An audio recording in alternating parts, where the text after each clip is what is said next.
But I got a gentleman here. He's the president of the Black Lives Matter of the Greater New York. He goes by the name of Hawk. You guys can Google him. You can find him on social media. He's on Instagram and probably every other social media platform. He just got back from Charlottesville, so he has a hand-on experience and a hands-on in the know of what's going on in Charlottesville. So, Hawk, say what's up to everybody and let us know the update on what was your experience like in Charlottesville. Hey, I just want to thank you for having me on. Charlottesville was unlike anything I'd ever seen in my life. I've never been in war, but it's the closest I've ever come to war.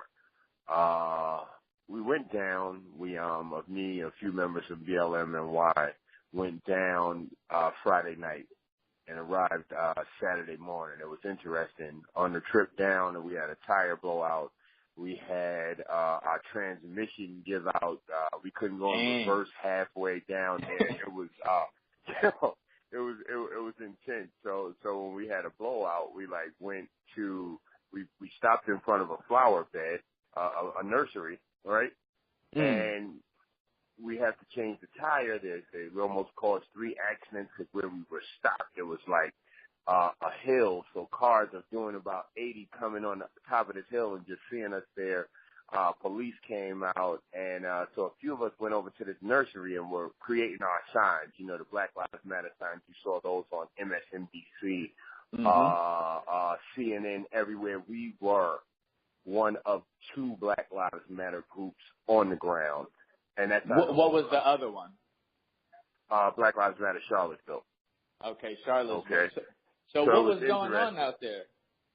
Oh man, when we arrived, we linked with some of our comrades, and when we walked up, I started talking to people, and things were just flying at us. We were right at the base of the steps, right? Those corners at the base of the steps that you saw where all the showdowns occurred.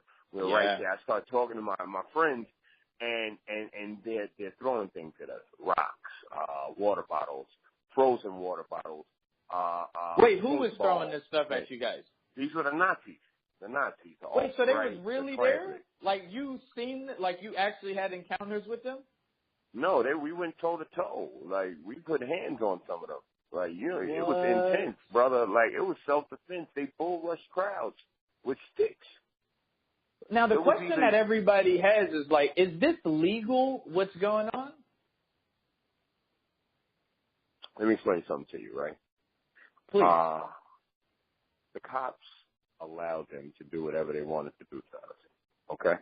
The cops were blocks away, 2 blocks away, when you had 2 groups that hate each other standing toe-to-toe, okay? I got hit in my face with a rock within 20 minutes of arriving. Okay? If you see a picture of me, it's on ABC, it's on NBC. I'm holding a poster in a bullhorn. If you see that the poster's close to my face, it's because when I was giving a speech, they were throwing things at me. So I was blocking it, okay? A couple of my guys we are Black Lives Matter of Greater New York. We have no connection to the network. Their colors are blue and yellow. The colors you saw on your TV or on your memes or whatever were red, black, and green. We're based in Garveyism, philosophies of Malcolm X, things of that nature. So we are different, okay?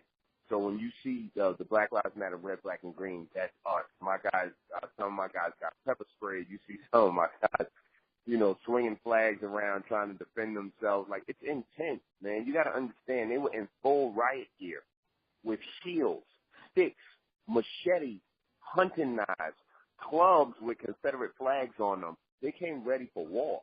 The police or the Nazis? The Nazis. The Nazis. The police, the tear gas you saw on TV wasn't the police. It was the Nazis. The pepper spray you saw being sprayed wasn't the police. It was the Nazis. That's who was using all of this stuff. So do you know why this started? Because they were having a rally and we came to protest. And they wanted to defend their rally and that racist ass statue. And so they're defending their whiteness, in their opinion, is attacking people. And we just went to protest. We didn't go down there to fight. I mean, we knew it could happen, but We just went to protest, and they just started attacking us. So, you know, somebody throws something at you, you pick up something and throw it back. Somebody come at you with a stick, you grab a stick and club them, right? This is what was happening. Like, you find yourself in the middle of a skirmish. Did anything else happen to any of the, I know you went up there with a group. I know you got hit in the head with some rocks and other things of that nature, but did anyone else in the group get affected as well? It was interesting because every time I went looking for one of the squad, I would find them coming back from getting treated for pepper spray. Okay. Wow. Like, and this was like 3 times you'd see somebody coming back from being pepper sprayed. It's crazy. It was crazy, man. It was crazy. Like, you understand? So, what do we need to know? What do we, like, us, anybody who supports what Black Lives Matter is all about? Obviously, the Black Lives Matter of Greater New York, yes, we understand that's the group that you're with, the movement that you're with, but we also know that you care about Black Lives Matter all across the nation. So that's it. What do we need to we know? fight together. Those are my brothers. Right, but what do we need to know about this whole thing? Like, what do we need to know, and where do we go from here? Right now, you need to know that there is a war going on. If you do not realize that there is a war going on, then you are a complete and total idiot. If you have not watched the government allow police to kill us, if you have not seen your little black and brown babies getting sent off in hordes to jail, you're a complete idiot. If you are not ready to take to the streets, if you are not ready to organize, if you are not ready to include your community, you're a complete idiot. Because not only are these racist groups organized against us, but the government is oppressing us. So you have to figure out how to strike back strategically. Shopping black-owned businesses, which has become a cliche. When you see us out there protesting,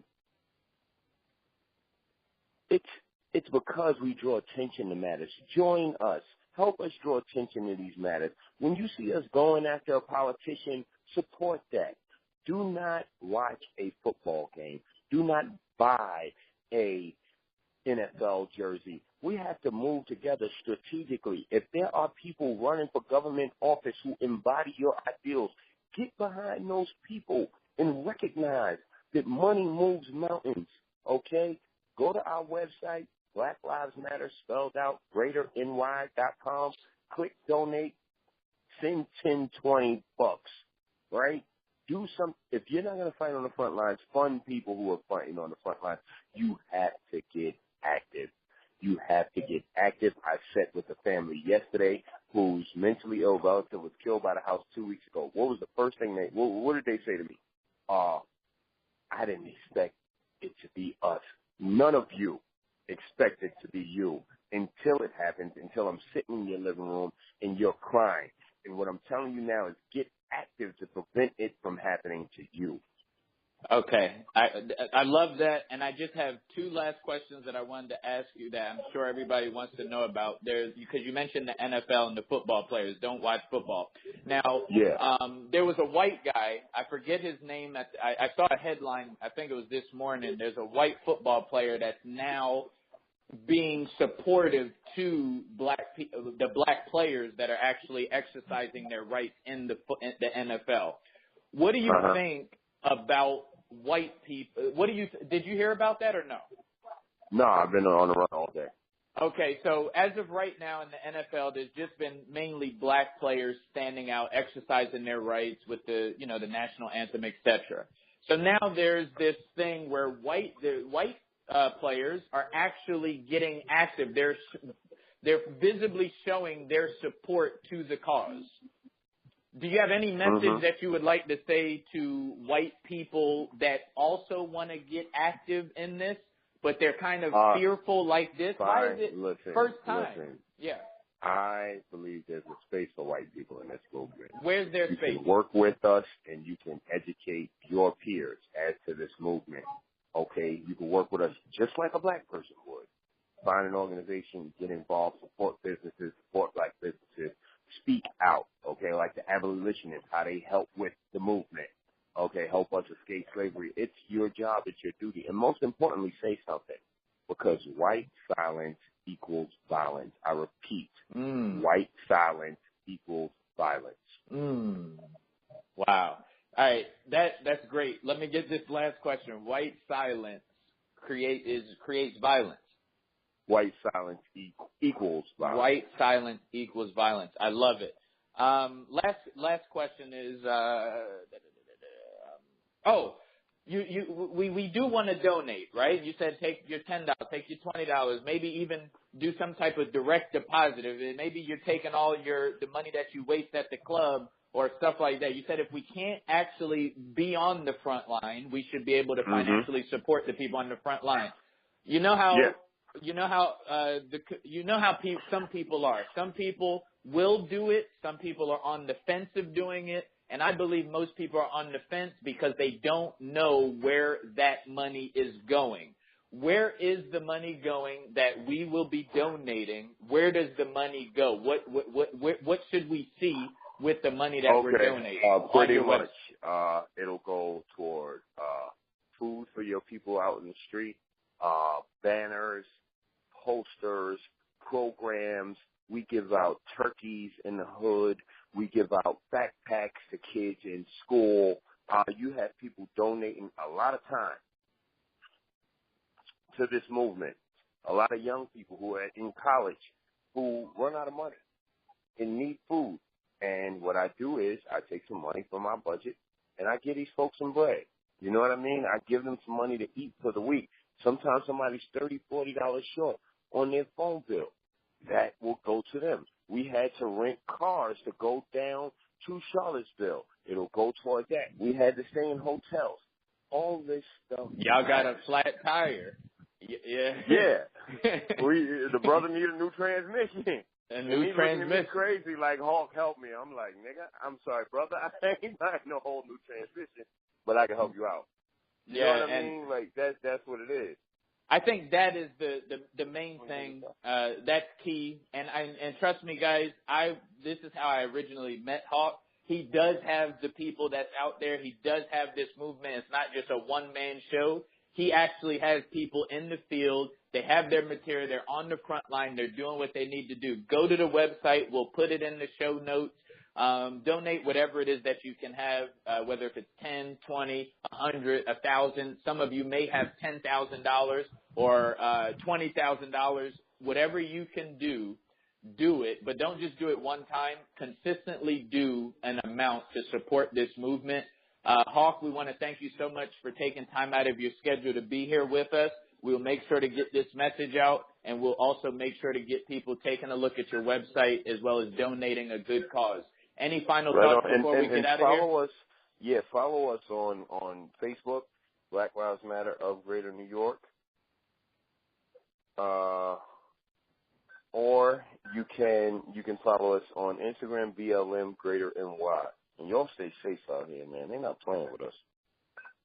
All right, there you guys have it. All right, thanks, Hawk. Peace. Peace.